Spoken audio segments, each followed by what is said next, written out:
Lagay ko na ang aking kuko mama.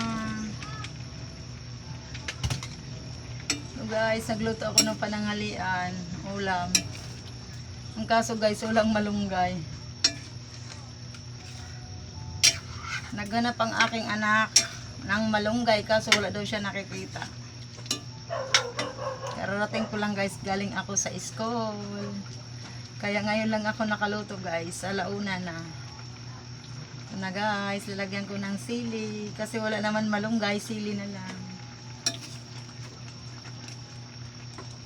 Ako guys, pag nagluto ko kalabasa tapos nilalagyan ko malunggay. Pag walang malunggay, ang pamalit ko ay, ano yun? Alagbati. Kaso, nakalimutan ko sabihin sa aking anak na alagbati na lang. Kaya ayun, hindi siya nalagyan.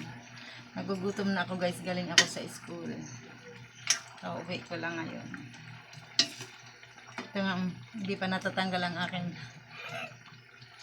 aking lipstick. Ay, hindi to lipstick, yung ano lang.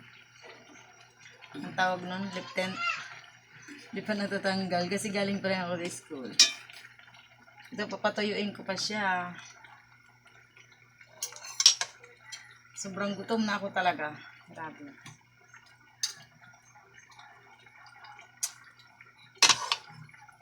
Hindi ko na patutuyuin, kakain. Tikman ko na muna. Pero ang gusto ko patuyuin pa sana.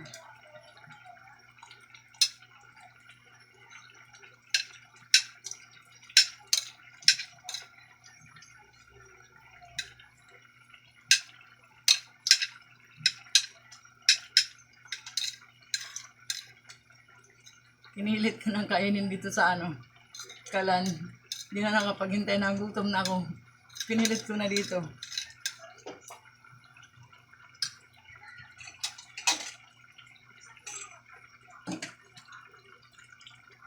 Kauhaw, nakakauhaw.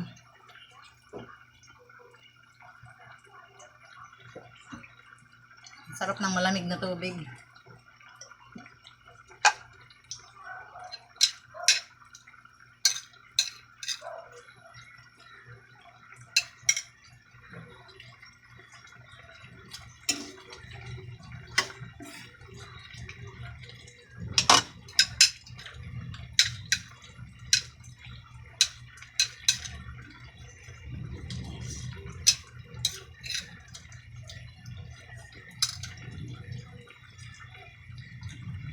Tapusin ko muna pagkain guys. Thank you for watching.